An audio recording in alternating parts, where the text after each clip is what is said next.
Como habíamos visto ya en la anterior clase, estamos entrando a esta sección de eventos. Hemos visto tres conceptos básicos, ¿no? Habíamos visto tres conceptos básicos, que era justamente el de un experimento aleatorio. Hemos visto, si quieren, no lo voy a poner acá. Hemos visto lo que es un experimento aleatorio, hemos visto lo que es el espacio muestral y ahora estamos viendo justamente lo que son los eventos, ¿no? Ahora estamos viendo justamente lo que son los eventos.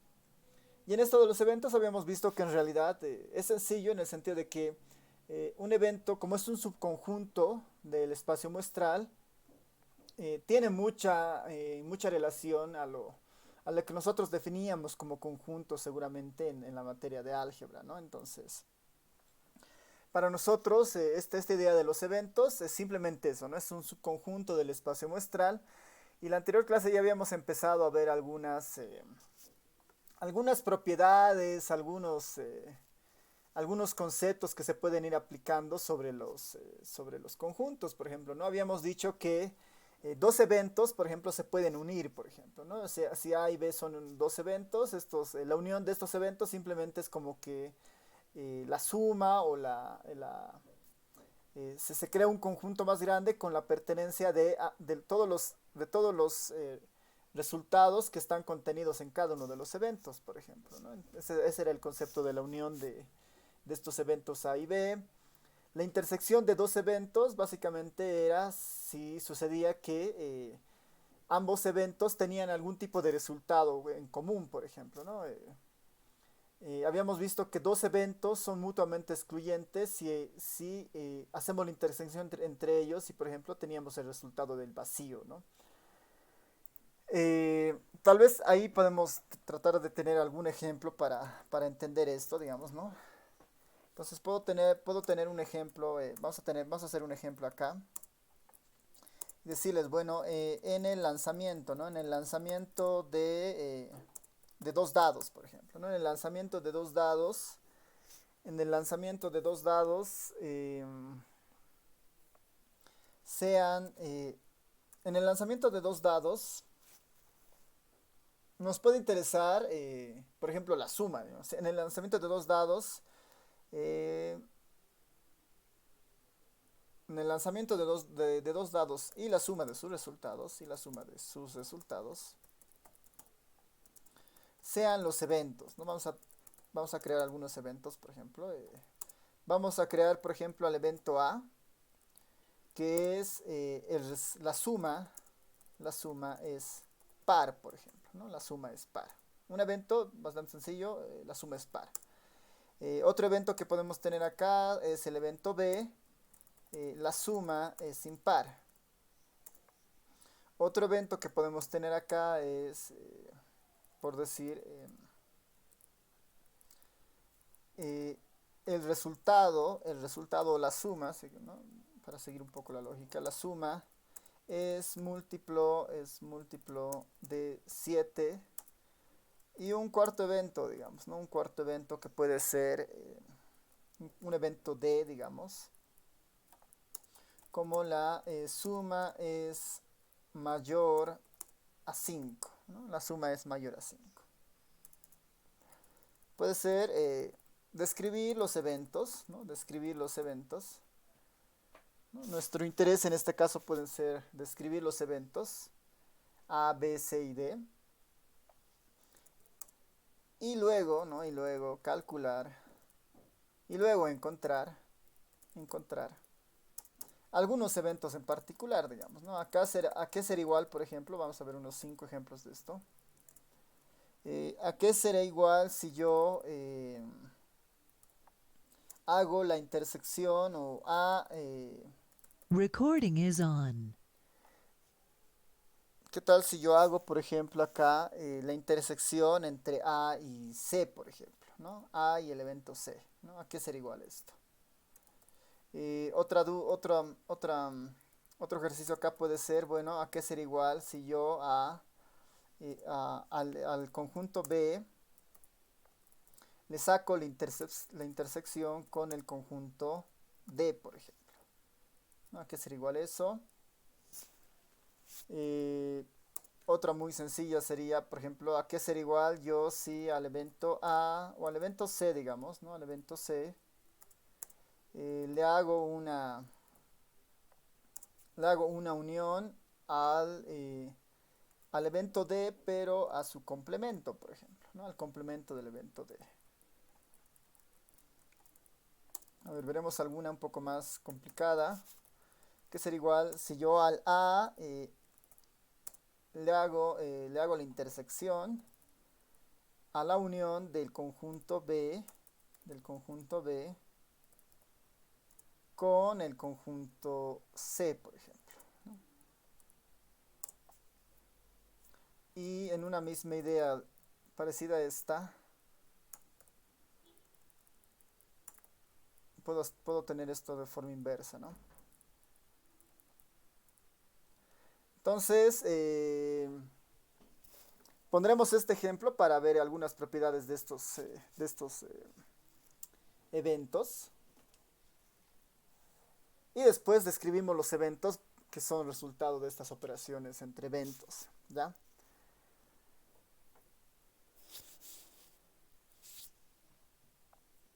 A ver, lo primero es describir los eventos y luego encontrar estas relaciones. Eh, por ejemplo, acá mismo podría ser, si la suma es par, ¿cuáles son los eventos? ¿No? ¿Cuáles son los eventos si la suma es par? ¿Qué forma tendría este evento A, por ejemplo? Vamos a ver si pueden ir escribiendo ahí y yo voy poniendo qué forma tendría el evento A, qué forma tendría el evento B y qué forma tendría el evento C y qué forma tendría el evento D, por ejemplo. Aunque igual lo puedo poner aquí abajo mejor. Entonces podemos poner que en esto de describir los eventos lo voy a desarrollar acá abajo, mejor, ¿no? Los eventos, digamos, ¿no? Los eventos. ¿Qué forma tendría el evento A? ¿Qué forma tendría el evento B, el C y el D, ¿no?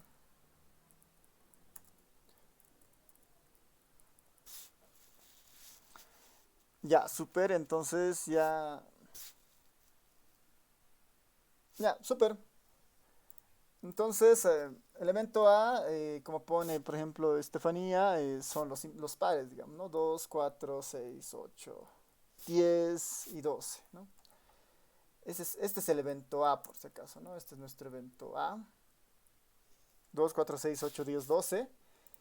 Nuestro evento B, como pone Estefanía o Roger, son los impares, por ejemplo, ¿no? Los impares serían el 3, 5, 7, 9 y 11. El evento C, ¿quién sería? La suma es múltiple de 7. Está bien, solamente el 7.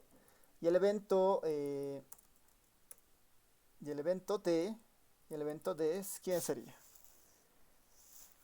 Todos menos, sí, ¿no? Del 6 al 12, ¿no? Entonces aquí puedo poner 6, 7, 8, 9, 10, 11 y 12.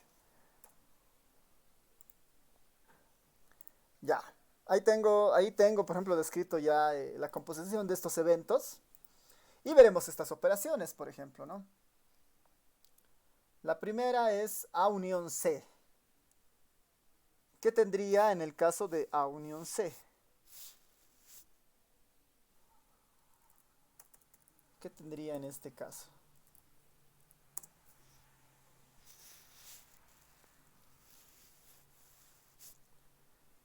A unión C, ¿qué sería? Por definición, tengo que unir básicamente todos los resultados comunes, ¿no? Todos los pares y además el 7. Sí, ¿no? Entonces, todos los pares más el 7. 2, 4, 6, 7, 8, 10 y 12. Entonces ahí está nuestro conjunto A unión C, por ejemplo. El siguiente, que es B intersección con el D. B intersección D. ¿A qué sería igual el B intersección D? Sí, ¿no? Solamente el 7 porque la intersección para nosotros es solamente los términos comunes en ambos eventos. En este caso, los resultados comunes en ambos eventos. El B son todos los impares y el evento C solamente es el 7. Por lo tanto, solamente es el 7, ¿no? Eh, el siguiente, por ejemplo, en este caso, el siguiente es un poco más, bueno, nos dice C unión de complemento. C unión de complemento. ¿Qué dice? Ahí, ¿cómo usaríamos esto?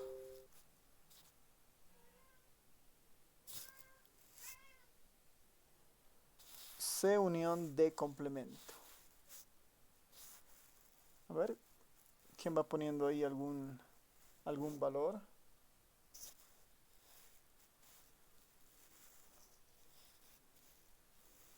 Sí, ¿no? Ok, tiene razón. Tengo que calcular el de complemento, ¿no ve? Entonces, de alguna manera, este me está diciendo C y calcular el de complemento. El de complemento lo podría poner acá abajo, digamos, para tenerlo como referencia. El de complemento es ¿quiénes? Todos menos los que están en el D, ¿no ve? Entonces, por definición es el 1, 2, perdón, sin el 1, 2, 3, 4 y 5, ¿no? Entonces, ese es el de complemento que puedo usarlo acá. Entonces, el de C unión de complemento serían todos estos números bajos, ¿no? Serían todos estos números bajos, 2, 3, 4, 5. Y adicionamos el 7 que proviene de la unión con el conjunto C, ¿no? Ahí no hay nada extraño, es básicamente repasar un poco de conjuntos. ¿Qué dicen con esto? A unión, perdón, A intersección B unión C. ¿A qué sería igual esto?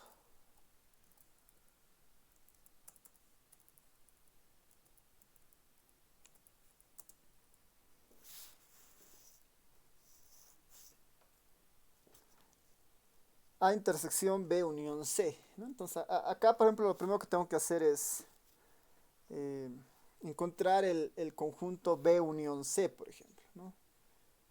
B unión C.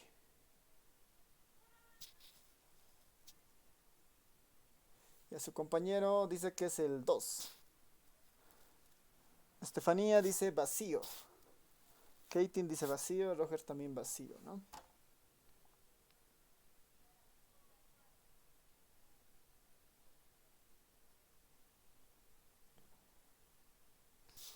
Vacío, ya.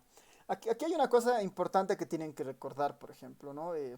Tal vez aquí abajo, antes de llenar eso, es que dentro de estos conjuntos que hemos descrito, podemos nosotros afirmar, por ejemplo, que el evento C, ¿no? El evento C, múltiplo de 7, es un subconjunto, es un subconjunto, es un subconjunto ¿de quién?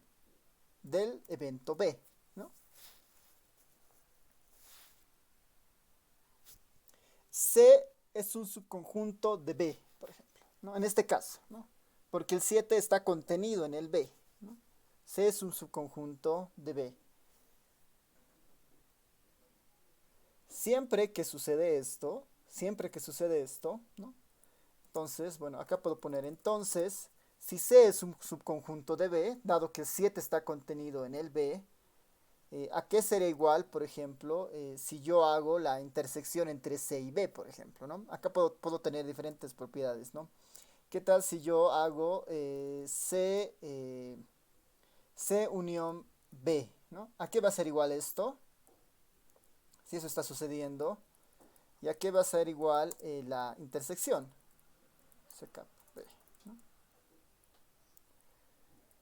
Entonces en esta la idea es, si yo tengo esta propiedad que se está cumpliendo acá, C es subconjunto de B, entonces la unión de C y B siempre va a ser B, ¿no ves? Siempre va a ser B. La unión de esto siempre va a ser B, porque C no aporta nada, porque en realidad ya está contenida en B, ¿no ves? En cambio, si yo hago la intersección, ¿no? Si yo hago la intersección entre C y D, dado que C es parte de B, dado que C es parte de B, en este caso en particular se va a quedar el menor conjunto, ¿no? El menor conjunto que en este caso debería ser C, digamos, ¿no? La intersección siempre va a ser igual a C, porque es el único elemento en común que tienen, o es dado que C está contenido en B, eh, solamente lo que está contenido en realidad es parte de la intersección, por ejemplo, en este caso, ¿no? Entonces, si volvemos al planteamiento de esto, dado que yo sé que B está, dado que yo sé que B está unido a, o sea, que C está contenido en B en realidad, esto simplemente se convierte en ¿qué? Puedo ponerlo a cap, digamos. B unión C se convierte simplemente en ¿qué? En B, ¿verdad? Dado que C es complemento. Dado que C, perdón, es subconjunto. Y finalmente acá, ¿qué tendría? ¿No? A intersección B, los pares con intersección los impares es igual a ¿qué? ¿No? A los vacío nomás, ¿no ven? Empty, empty set. Vacío. ¿Qué dicen? ¿Están de acuerdo? ¿O estamos cometiendo algún error en alguna parte? Sí, ¿no? Eh, acá tal vez es bueno, bueno, está bien. Veremos el siguiente para igual tener un poco de ideas sobre esto. A unión B intersección C. ¿A qué será igual esto?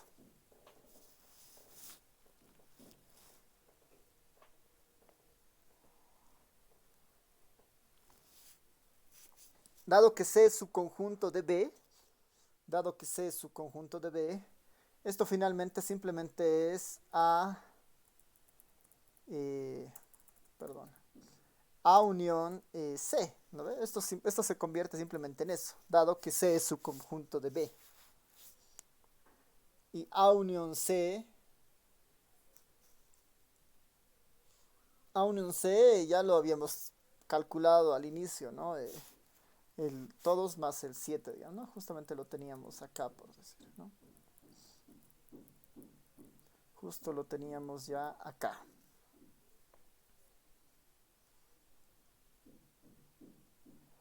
Ya, entonces, esto es recordar un poco de las propiedades de conjunto que han debido ver en álgebra o en cálculo, seguramente. Estas propiedades son interesantes en esta parte. Tal vez esto de las... eh, a ver, B intersección D. A ver, veremos, revisaremos. Su compañero dice que B intersección D. Hay un error, digamos, ¿no? ¿Qué sería este? B intersección D. ¿Qué dicen? B intersección D. B intersección D. ¿No ven? Sí, sí, tiene razón su compañero. No era B intersección C, ¿no ven? B intersección D. Sí, sí, tiene razón. Yo estaba considerando que era B intersección C, perdón, ¿no? B intersección D, el B es todos los impares y el D son todos los que son mayores a 7, ¿no? Que son estos de acá. Entonces sí, tiene razón, este está mal. B intersección D deberían ser todos los elementos comunes entre el B y el D, que en este caso son todos los impares superiores a 6, digamos, ¿no? Que serían el 7, 9 y 11, ¿no? 7, 9 y 11. Sí, gracias por eso. ¿Qué tal? ¿Alguno más que lo vean medio extraño? No sé que no se ve los simbolitos acá, pero a ver, lo voy a compilar esto para que ustedes lo vean un poco mejor y lo revisen.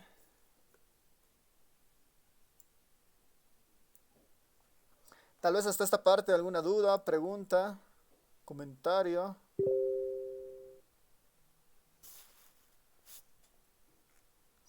Y entonces lo que estamos viendo ahora justamente es esta parte de acá, ay, perdón.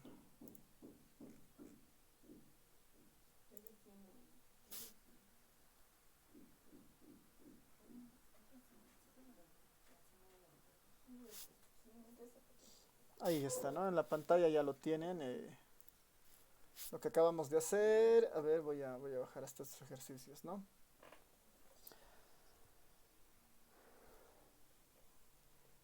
Bueno, aquí nuestro último está un poco raro. Están los eventos ahí listados, por si acaso. Esto lo voy a poner mejor ahí.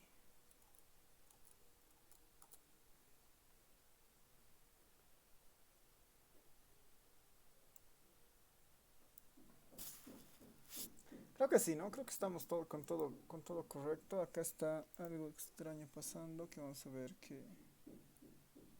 Creo que está todo bien. No sé por qué no marca. Ya, no importa.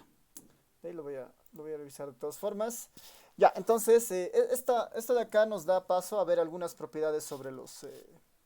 algunas propiedades respecto a la operación entre los eventos, ¿ya? Entonces, vamos a ver, vamos a revisar acá algunas propiedades sobre las operaciones en eventos, ¿no? Algunas propiedades sobre las operaciones en eventos. Esta última parte es relativamente sencilla porque lo único es recordar nuestras clases de conjuntos. Por ejemplo, yo si hago, a ver, antes de esto voy a decir, sean A, B, C y D, eventos, ¿no? Eventos. Sea A, B, C eventos. Entonces aquí vamos a tener algunas propiedades básicas. Por ejemplo, una de las primeras es que estos operadores, por ejemplo, ¿no? A cup B es equivalente a tener algo como A cup A, por ejemplo, ¿no? A cup A. ¿Quién recuerda qué nombre tenía esta propiedad, digamos, ¿no?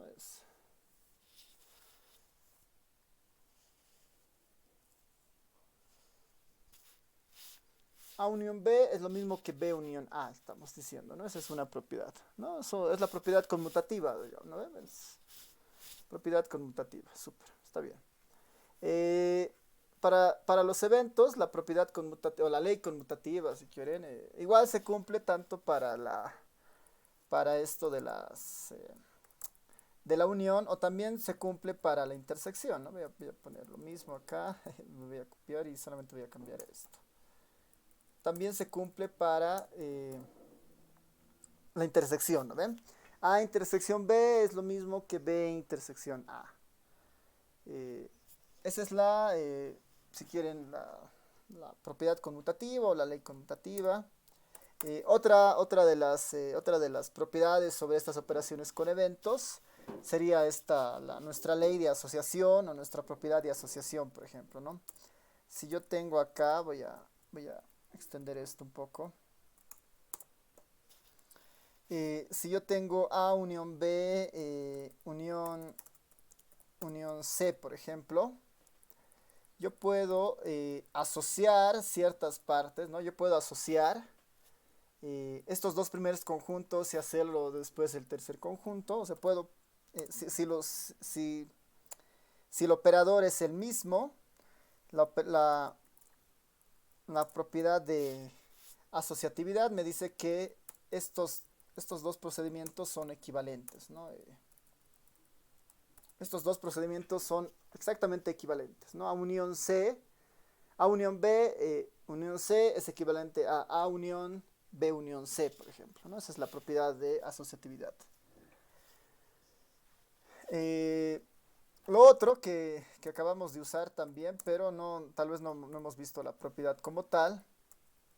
Por ejemplo, ¿a qué ser igual A unión B intersección C, por ejemplo, ¿no? ¿A qué es igual eso? Y esa distribución, ¿qué tipo de ley o propiedad? ¿Con qué tipo de ley o propiedad se la conoce, ¿no?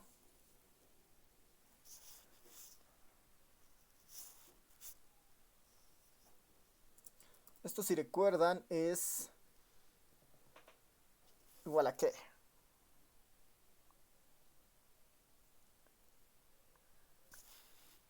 La propiedad, la ley de distribución, ¿no? La propiedad distributiva, por ejemplo, ¿no? Que lo único que tengo que hacer es, por ejemplo, a ver, acá voy a poner A, A unión B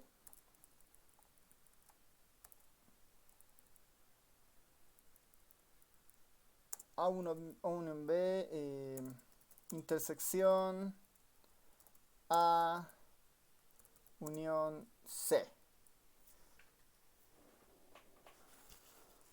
¿Están de acuerdo que es esa la propiedad? ¿O está mal? ¿Qué dicen?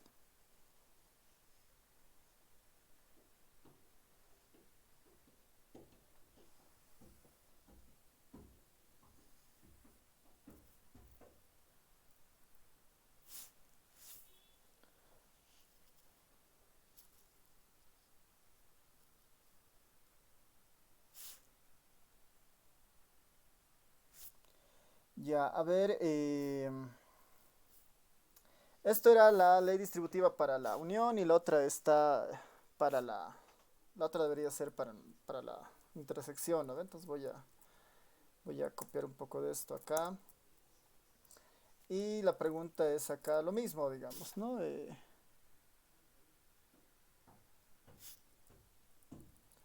¿A qué ser igual si tengo esto invertido, digamos, ¿no?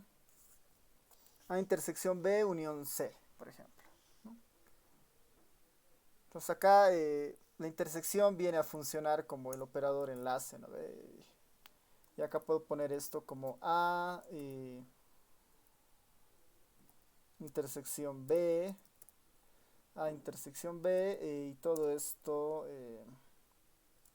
unión A intersección C, ¿no?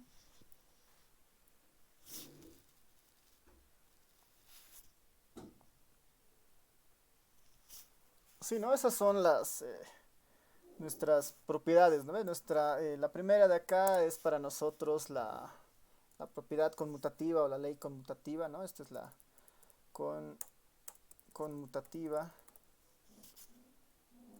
Conmutativa. Después tenemos la asociativa, ¿no? La asociativa, y esto sirve para ambos casos. Y después tenemos las distributivas, ¿no? La distributiva, ¿no? La distributiva. Distributiva para la unión, distributiva para la intersección. Ya, eso en cuanto a los eventos. Después podemos ir viendo algunas otras propiedades. A ver, otras propiedades, por ejemplo, importantes de esto es, ¿qué tal si yo tengo qué tal si yo tengo A unión B y todo esto yo lo tengo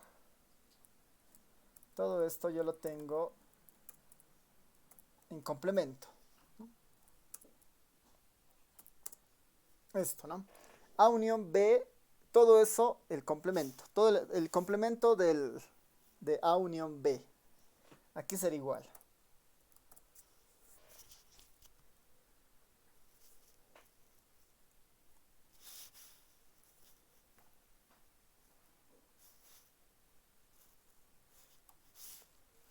¿Quién recuerda esa propiedad?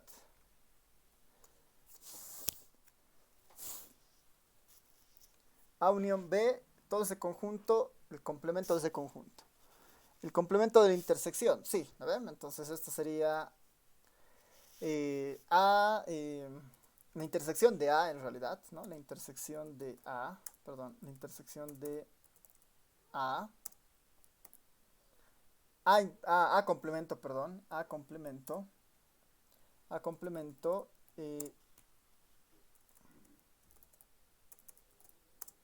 intersección B, complemento. Entonces el complemento entra dentro de cada uno de los conjuntos y se invierte el operador, ¿no? La unión se vuelve intersección y después tenemos el complemento de ambos conjuntos. Eh, de manera similar van a ver que de manera similar vamos a ver que qué tal si yo tengo acá eh, el complemento del conjunto intersección, ¿no? El complemento del conjunto intersección no es nada más que lo mismo, pero ahora el operador se invierte, ¿no? La unión. Y ahí comenta Jimena que esa es la ley de Morgan. Sí, sí, sí, o sea, sí, en realidad es la ley de Morgan.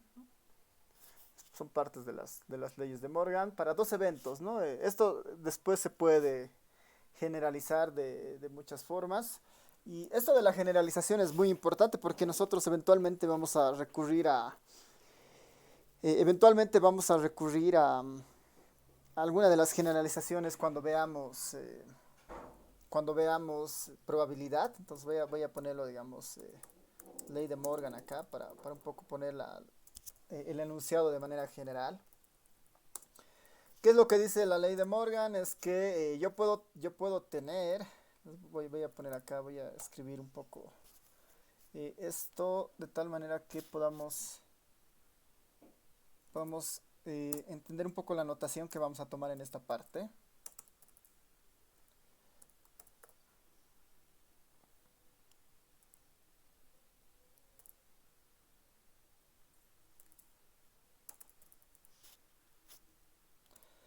Imaginemos, a ver, para la ley de Morgan, antes de escribir esto, voy a poner sea E1, E2, E3, punto, punto, punto, hasta En, ¿no? N eventos. Vamos a establecer que tenemos N eventos, ¿no? E1, E2, E3 hasta la N, ¿no? Hasta la N. Y en total tenemos N eventos de algún experimento aleatorio, ¿no? N eventos de algún experimento aleatorio. Experimento aleatorio. La ley de Morgan lo que establece es que, ¿qué pasa si yo hago ¿qué tal si yo hago, a ver aquí si es que sale, ¿qué tal si yo opero de esta forma?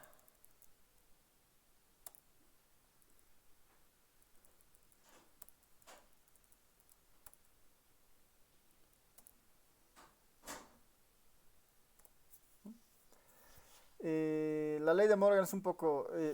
esta notación en realidad está haciendo una referencia a que, ¿qué tal si yo hago la unión de todos estos eventos, de todos estos n eventos, ¿no? Hago la unión de todos estos n eventos y a toda esa unión le saco el complemento. A toda esa unión le saco el complemento. ¿A qué vendría a ser igual eso? Entonces la ley de Morgan dice, bueno, si nosotros unimos n eventos y a esa unión de n eventos le sacamos el complemento, por la ley de Morgan esto es igual a qué, esto va a ser exactamente igual a, voy a ponerlo acá de esta forma para que vayamos viendo, ya el operador se va a invertir, ¿no? Va a ser la intersección y cada uno de los eventos en realidad me interesa el complemento, ¿no? Entonces la ley de Morgan la podemos ver o la podemos entender de esta forma, ¿no? Voy a eliminar esto para que no se... Bueno, está bien, ahí nomás que se quede, ¿no? Entonces el complemento de la unión de n eventos es igual a la intersección de los complementos de esos eventos, ¿no? Eso es lo que establece la ley de Morgan para el operador unión, ¿no? Para el operador unión. Y lo mismo va a suceder para el operador. Lo mismo va a suceder para el operador intersección, ¿no? Si yo hago la intersección y le saco el complemento, voy a tener la unión de estos n eventos, pero de sus complementos. ¿No? Esas son otras dos propiedades importantes que son justamente la ley de Morgan y la generalización es de esta forma, por ejemplo, ¿no? ¿Para qué es útil eso? Nosotros vamos a ver que cuando estos eventos en particular tienen ciertas propiedades, esta propiedad va a ser muy útil cuando empecemos a ver el tema de probabilidades. A ver, ya para terminar esto, una propiedad bastante obvia, digamos. Por ejemplo, si yo tengo A complemento y a esto le saco el complemento, ¿a qué es igual esto? El complemento del evento complemento, ¿no? Es un autorreflejo, ¿no ves? A simplemente, ¿no? Ya, entonces hasta esta parte ya tenemos nuestras distintas propiedades de los eventos, que creo que es ya hemos enunciado creo que la mayoría de los que nos interesan. Y creo que estamos listos para ver, entrar a esto de probabilidad. Ya creo que estamos listos para ver eh, esto de probabilidad. Entonces vamos a ver el concepto de probabilidad. ¿Ya? Vamos a empezar a ver el concepto de probabilidad.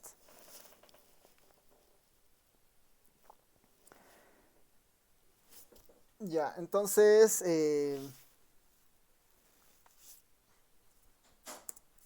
para nosotros probabilidad, así el concepto como tal, sin una definición teórica aún, simplemente va a ser, vamos a denotarla como una medida, o sea, en realidad la probabilidad en el fondo es una función matemática, ¿ya? Es una función matemática que otorga ciertos valores, pero para nosotros, para tener una concepción sencilla de esto, para nosotros la probabilidad va a ser una medida de incertidumbre, ¿ya? Incertidumbre. La probabilidad para nosotros va a ser simplemente una medida de incertidumbre.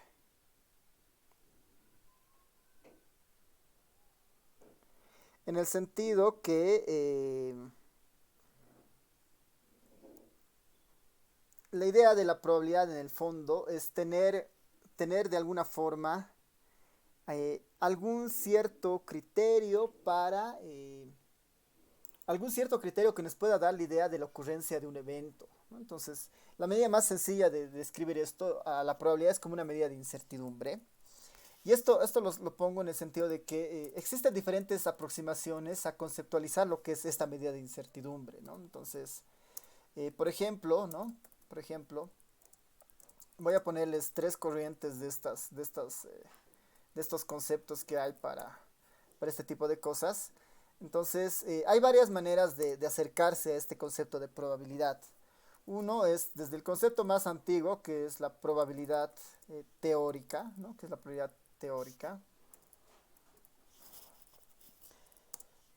Y la probabilidad teórica lo único que establece es que la probabilidad está basada en contabilizar, si quieren, los casos posibles sobre los casos totales. El concepto de probabilidad teórica es bastante sencillo. Los casos posibles sobre los casos totales. Esa es la primera definición de una primera aproximación a este concepto de probabilidad teórica, digamos, ¿no? Entonces, si nosotros queremos calcular la probabilidad, por ejemplo, de algún evento A cualquiera, la probabilidad de algún evento A cualquiera, que lo vamos a anotar como P o P de R, digamos, podemos poner por el momento P de R, o P de A, digamos, simplemente para asignar a la probabilidad.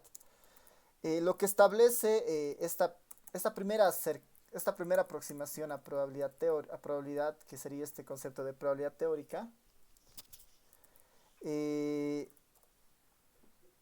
es, si quieren, lo voy a poner acá, perdón, serían los casos posibles, ¿no? Casos posibles sobre los casos totales. Sobre los casos totales. Esta es una de las definiciones más antiguas de probabilidad, ¿no? Y nos dice que para obtener la probabilidad de algo, en este caso para obtener la probabilidad de A, tenemos que vincular los casos posibles sobre los casos totales. Dicho de otra manera, dice que nosotros para acercarnos a la probabilidad de A, lo único que deberíamos hacer es considerar el tamaño que tiene el conjunto A, el tamaño del conjunto A, y esto dividirlo entre el tamaño que tiene el conjunto omega, ¿no? Que es básicamente el espacio muestral, ¿no? Esta es una de las aproximaciones más antiguas y con las que nace en realidad un poco la probabilidad. Es que la probabilidad se puede determinar como los casos posibles sobre los casos totales, y en este sentido la probabilidad de A, por ejemplo, la probabilidad de que suceda el evento A es equivalente a contar el tamaño del evento A respecto el tamaño del espacio muestral, ¿no? Respecto el tamaño del espacio muestral. Esta es una primera aproximación que es denominada la probabilidad teórica, que más adelante vamos a ver algunas propiedades y axiomas básicos de esta probabilidad.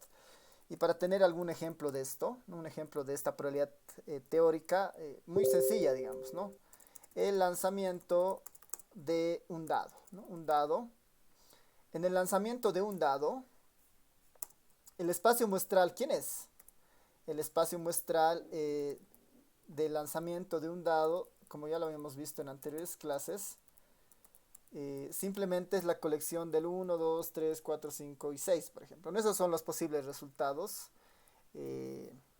Esos son los posibles resultados que aparecen al lanzar un dado, por ejemplo, ¿no? Entonces acá, si el evento es, si el evento es, por ejemplo, puedo tener un evento A que es, sale el 6, ¿no? O el evento A simplemente es igual a 6, por ejemplo, ¿no? Me sale el número 6.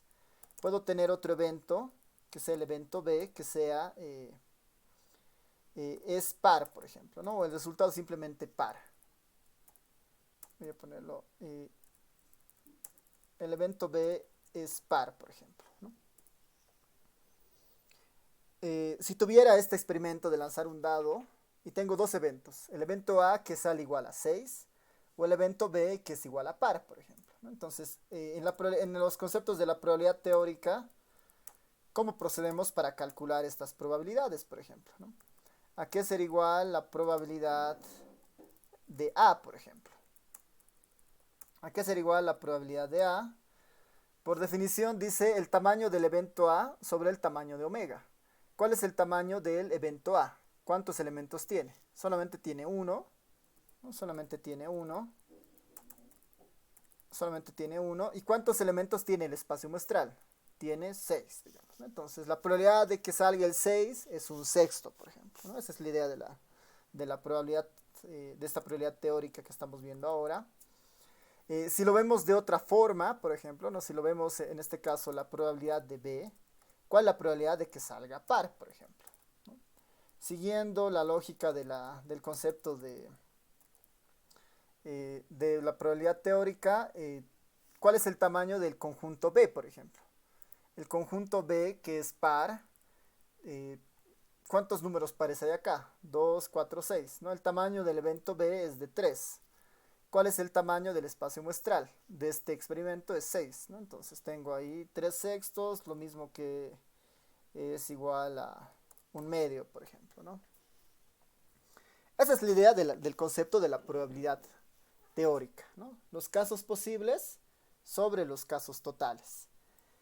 Ahora, esto es posible, o sea, aplicar el concepto de la probabilidad teórica es posible siempre y cuando nosotros podamos conocer completamente el espacio muestral y asumamos que la ocurrencia de estos resultados de acá, la ocurrencia de estos resultados, son equiprobables, digamos. Cada uno de ellos sale, ninguno tiene mayor peso que el otro, por ejemplo, ¿no? Este concepto de probabilidad teórica es bastante funcional cuando estas probabilidades de acá eh, son, al lanzar un dado, por ejemplo, todas las caras tienen casi la misma posibilidad. En teoría, todos deberían tener la misma probabilidad, digamos.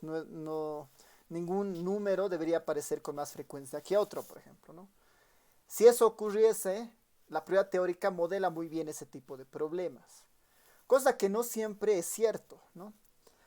A veces al momento de lanzar una moneda, al momento de lanzar un dado, posiblemente la manera en la que se lance el dado, posiblemente en la manera en la que se arroja la moneda, si quiere, no sé, la gravedad del viento, puede tener algún tipo de repercusión sobre el resultado y hace que no necesariamente estas posibilidades se estén cumpliendo, digamos, ¿no? La probabilidad teórica está muy apoyada en este concepto de que eh, los resultados son equiprobables, digamos, cada uno de ellos tiene la misma probabilidad de ocurrir, que no necesariamente es cierta, ¿no? Entonces, ahí lo que nace es el segundo concepto de probabilidad, que es un poco este concepto de una probabilidad más frecuentista, ¿no? Vamos a ponerle probabilidad frecuentista, ¿no?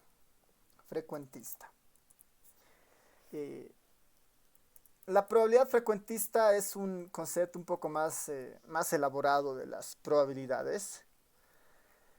Y lo que dice es que para encontrar la probabilidad de algo, no basta con hacer esto, ¿no? No basta con calcular los casos posibles sobre los casos totales, sino lo que dice es que nosotros deberíamos repetir este experimento muchas veces y al hacer eso nosotros podríamos encontrar la probabilidad de que salga, de que un suceso se repita, por ejemplo, ¿no? Lo que dice la probabilidad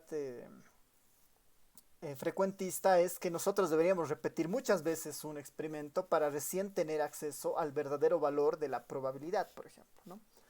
Entonces, esto muchas veces se lo pone de esta forma. Voy a poner la probabilidad de A, ¿no? La probabilidad de que ocurra en realidad el evento A es equivalente al límite, ¿no? Al límite de cuando n tiende al infinito, ¿no? n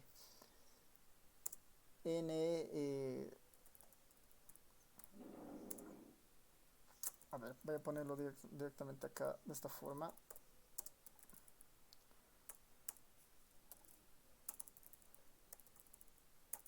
N tiende... Oh, perdón. Ahora sí. Cuando n tiende al infinito de un suceso en particular, ¿no?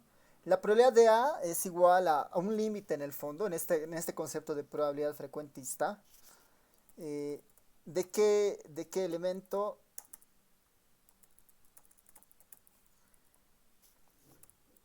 de los casos en los que ocurre, de los casos que ocurren el evento A respecto n, por ejemplo, ¿no? Esta es la definición de la probabilidad frecuentista, que bajo nuestra notación tal vez lo podemos poner de otra forma si quieren. Bajo nuestra notación estos serían el tamaño, digamos, las veces que está ocurriendo A, ¿no? Las veces que está ocurriendo A, de todos los intentos que se han hecho, por ejemplo, ¿no? Los casos que están ocurriendo A, sobre todos los intentos que estamos realizando, sobre todos los intentos que estamos realizando, lo voy a poner así, ¿no? Entonces dice, la probabilidad de A depende de lo que uno observe al repetir un experimento muchas veces, ¿no? Esa es un poco la intuición de esto, digamos, ¿no? Entonces, la probabilidad de A se va a hacer presente cuando nosotros repitamos un experimento una cantidad enorme, casi tendiendo al infinito. Ahí vamos a poder tener la idea de cuál es la probabilidad de que suceda A, por ejemplo, ¿no? ¿Cuál es la probabilidad de que suceda A? Cuando nosotros esto lo repitamos infinitas veces. Eso es lo que está diciendo la probabilidad frecuentista en este caso, ¿no? Un ejemplo más numérico en este caso podríamos verlo en la consola. ¿Qué tal si yo, por ejemplo, lanzo una moneda 10 veces, por ejemplo? Lanzo una moneda 10 veces. O sea lo que En el lanzamiento de una moneda se puede ver claramente la diferencia entre la probabilidad teórica y la probabilidad frecuentista, por ejemplo, ¿no? Al lanzar una moneda, ¿cuál es la probabilidad de que te salga escudo, por ejemplo? La probabilidad teórica te dice, eso es un medio, porque es un resultado posible, o sea, solamente te puede salir un escudo de dos resultados posibles, que es cara o escudo, ¿no? Entonces, en la teórica, la probabilidad de sacar escudo al lanzar una moneda es un medio. Pero la frecuentista te dice, no estoy seguro, digamos, como que debería lanzar muchas veces esa moneda, digamos, las lanzas 100 veces o 1000 veces, y en esas 1000 veces haces un conteo de cuántas de esas ha salido, cuántas de esas han salido escudo y las divides sobre cuántas veces has lanzado la moneda. Esa es la probabilidad en la que salga escudo para la probabilidad frecuentista, ¿no? Entonces, tratando de hacer una simulación para acercarnos a eso, por ejemplo, yo puedo tener 10 lanzamientos de una moneda, ¿no? 10 lanzamientos de una moneda. Imagínense que acá el resultado 0 es cara, 1 es escudo, digamos, o al revés, digamos, ¿no? 0, está bien, 0 que sea cara, ¿no? Acá voy a poner, para nosotros 0 va a ser igual a cara y 1 va a ser igual a escudo, ¿no? 1 va a ser escudo. Lo que la probabilidad frecuentista nos dice es que uno debería lanzar muchas veces esto, debería repetir muchas veces el experimento para tener certeza de cuál es la probabilidad de un evento. Entonces, por ejemplo, acá si yo simulo un lanzamiento, digamos, ¿no? Simulo 10 lanzamientos. Estos 10 lanzamientos me han salido escudo, escudo, cara, cara, escudo, cara, cara, cara, escudo, cara, por ejemplo, ¿no? Entonces ahí dice la probabilidad frecuentista es que dado que ya has hecho este experimento, ¿cuál es la probabilidad de que te salga escudo, por ejemplo, ¿no? ¿Cuál es la probabilidad de escudo en este caso? La probabilidad de escudo en este caso te dice, bueno, vamos a ponerlo de esta manera, ¿no? Es la cantidad de veces que tú has lanzado son 10 veces, por ejemplo. En cuántas de esos lanzamientos te ha aparecido el escudo? En este caso me han aparecido en 4, por ejemplo. Entonces, la probabilidad del escudo en este experimento es de 4 décimos, por ejemplo, ¿no? Que no necesariamente es un medio, por ejemplo, ¿no? 4 décimos es igual a 0,40, ¿no? Entonces, no es, en esta, repitiendo el experimento 10 veces, la probabilidad de escudo es de 0,4, no es de 0,5 o de un medio como la probabilidad teórica marcaría, digamos, ¿no? En este caso, por ejemplo, ¿no? En este caso. Si yo esto lo modifico y digo, bueno, no lanzaré la moneda 10 veces, lanzaré la moneda 100 veces. Si yo lanzo la moneda 100 veces, ahí están los 100 posibles resultados. Lo que quedaría es, bueno, dado que he lanzado la moneda 100 veces, ¿cómo construyo esta probabilidad? ¿No? Entonces, la construcción de esta probabilidad sería distinta, ¿no? Yo debería acá contar, se han lanzado 100 veces la moneda, debería contar cuántas veces de esos 100 lanzamientos han salido escudo, ¿no? Cuántos unos hay acá, por ejemplo, ¿no? Entonces, esa es la manera en la que, esa es la manera en la que la probabilidad frecuentista trabaja, digamos, ¿no? Entonces, acá, por ejemplo, voy a poner esto en una variable auxiliar para que tengamos ese número. Set.sit. Ya, entonces, por ejemplo, ¿no? Voy a lanzar otra vez las 100 monedas, ¿no? Ahí está. Y voy a contar la cantidad de unos que hay, ¿no? Voy a sumar los unos. Esa suma me da 51, por ejemplo, ¿no? Esta suma me da 51. Hay 51 unos en esta salida, por ejemplo. Entonces, la probabilidad de escudo con 100 lanzamientos es de 51 sobre 100, ¿no? 51 sobre 100. Y 51 sobre 100, en este caso es 0,51, mismo, ¿no? Que nada, 0,51. Y así opera la probabilidad frecuentista, ¿no? Dice que para tener certeza de la probabilidad de un evento, tenemos que repetir muchas veces ese evento y a partir de eso tenemos el resultado. Esa es la probabilidad frecuentista, que muchas veces no es aplicable, digamos, ¿no? Muchas veces no es aplicable, pero es un poco más limpia que la probabilidad teórica en algunos sentidos, por ejemplo, ¿no? En estos casos, por ejemplo, del COVID-19, ¿Cuál es la probabilidad de que una persona muera con el COVID-19, digamos, ¿no?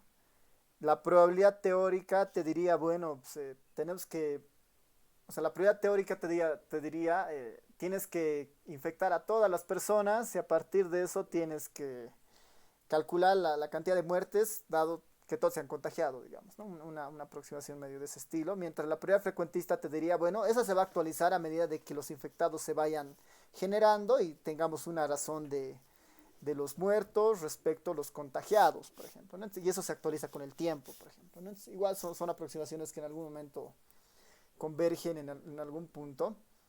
Pero sí es cierto que de alguna manera, que a medida de que el espacio muestral crece, a medida de que las repeticiones en la probabilidad frecuentista crecen, en vez de 100 o 1000, digamos, eh, si es que el experimento genera un espacio equiprobable, las probabilidades frecuentistas se va a encontrar con la probabilidad teórica, ¿no? Si es que las condiciones eran completamente equiprobables, por ejemplo, ¿no? Si la cara y el escudo tenían la misma probabilidad, a medida de que la cantidad de experimentos se incremente, las probabilidades van a coincidir con tanto de la frecuentista con la teórica, por ejemplo. Eso, digamos, para un poco entender la diferencia de esta teórica y esta frecuentista. Y finalmente están vamos a llamarle las probabilidades, la probabilidad subjetiva, digamos, ¿no? La probabilidad subjetiva. También esto de la probabilidad subjetiva está un poco más orientado a si quieren, a la experiencia, digamos, ¿no? Experiencia. En algunos sentidos, digamos. Uno no necesariamente podría tener un constructo teórico de todo esto, de lo que es la probabilidad, sino simplemente uno podría mencionar, digamos, ¿no? Yo creo que la probabilidad de que salga escudo es de igual a un tercio, digamos, ¿no? La probabilidad de que salga un escudo es igual a un tercio. Eh, yo he puesto ese número porque, no sé, tal vez yo estoy lanzando la moneda, es mi moneda, yo conozco cómo es su comportamiento, es una creencia, digamos, ¿no? Es completamente subjetiva, basada en mi subjetividad, digamos, ¿no? Entonces, la probabilidad subjetiva es un valor asignado por una persona, digamos, ¿no? Existe, se la conoce a veces también como una probabilidad a priori, ¿no? Como una probabilidad a priori. Eh, que a veces se la utiliza, digamos, ¿no? En procesos bayesianos, en procesos un poco más sofisticados, donde se necesita partir de algo, el punto de partida muchas veces son probabilidades subjetivas o probabilidades a priori, por ejemplo, ¿no? Entonces, ¿cuál es la probabilidad de que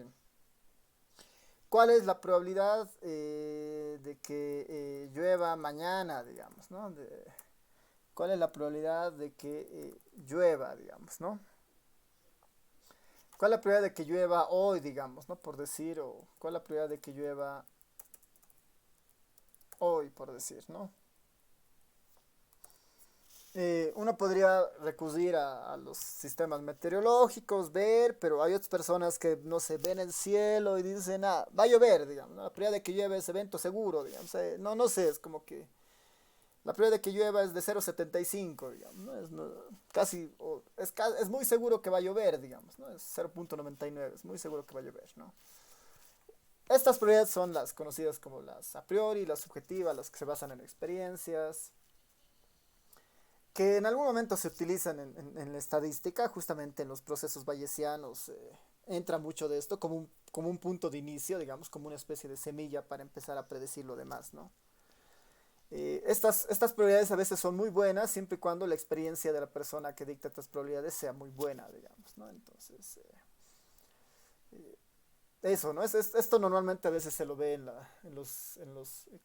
las personas que hacen, ¿no? Apuestas, en los corredores de bolsa, digamos, ¿no?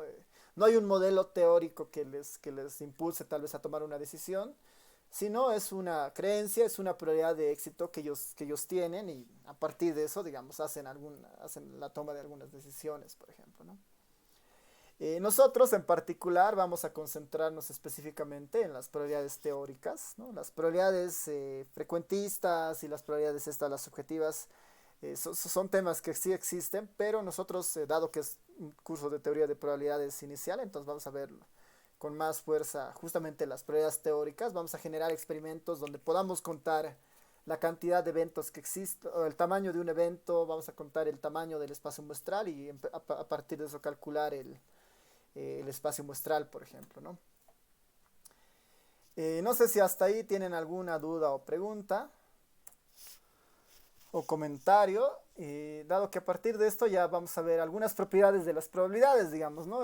Si es que notan, acá estamos tal vez asumiendo que una probabilidad necesariamente está entre 0 y 1, por ejemplo, ¿no?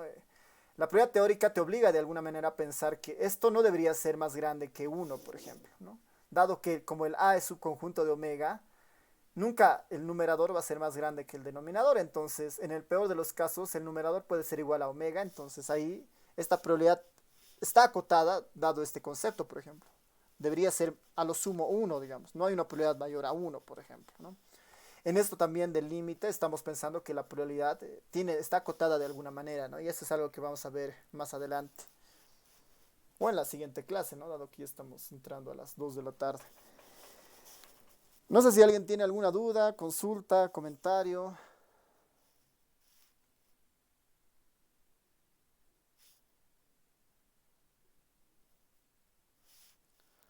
Creo que no. ¿O sí? Ya.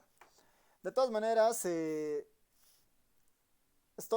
la clase está grabada en YouTube. La voy a subir en un momento más y va a estar en el canal de la materia.